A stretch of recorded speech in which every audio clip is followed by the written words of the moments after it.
En este video se diseñará un algoritmo que dé solución al siguiente problema.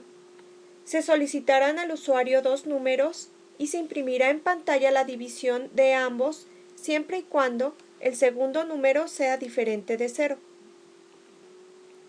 El diagrama de flujo del algoritmo se muestra en el slide. Como primer paso, se inicializan las variables num1 y num2.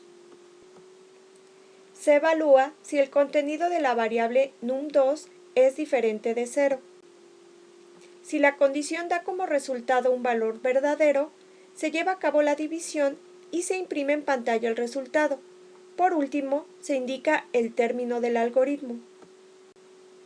En caso contrario, si la condición regresa un valor falso, se imprime en pantalla un mensaje indicando que no es posible dividir entre 0 y se concluye con la ejecución del algoritmo. Una vez definido el diagrama de flujo, es muy sencillo traducirlo a pseudocódigo. Como primer paso, se indica el inicio del algoritmo. Se inicializa el contenido de las variables entero1 y entero2 con valores proporcionados por el usuario. Se verifica si el entero2 es diferente de 0. Si lo es, se realiza la división de los números y se imprime en pantalla el resultado.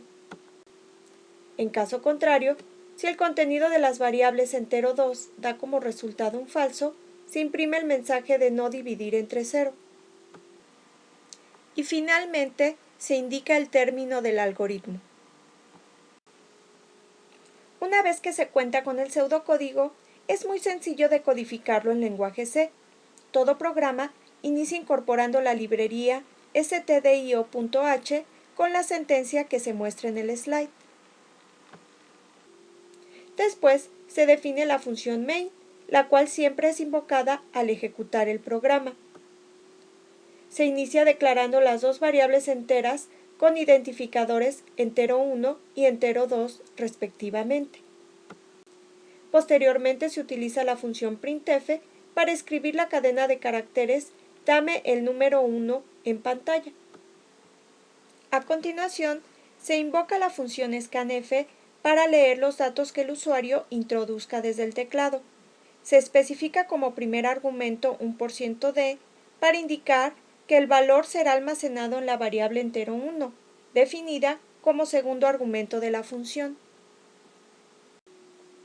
Es importante notar que la variable entero1 hace uso del operador ampersand para obtener la dirección de memoria de la variable y de esta forma indicarle a la función scanf que el valor obtenido desde el teclado será almacenado en dicha dirección de memoria. Los mismos pasos se ejecutan para inicializar la variable entero2 con el valor especificado por el usuario desde el teclado. A continuación, se evalúa si el contenido de la variable entero2 es diferente de 0. Si la condición regresa un valor verdadero, se invoca la función printf para que despliegue el mensaje del resultado de la división. Como se muestra en el formato de la cadena, se especificaron 3%d, lo que implica que serán sustituidos por los valores enteros almacenados en las variables o expresiones definidas como parámetros de la función, en el mismo orden en el cual fueron especificadas. El primer %d es sustituido por el contenido de la variable entero1. El segundo %d es sustituido por la variable entero2.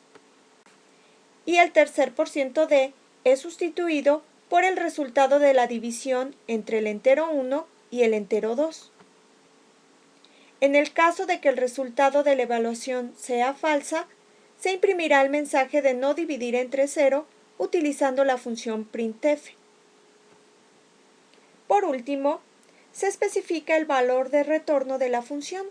Como se observa, se indicó que la función tendría que regresar un valor entero y por tanto, su valor de retorno será un 0.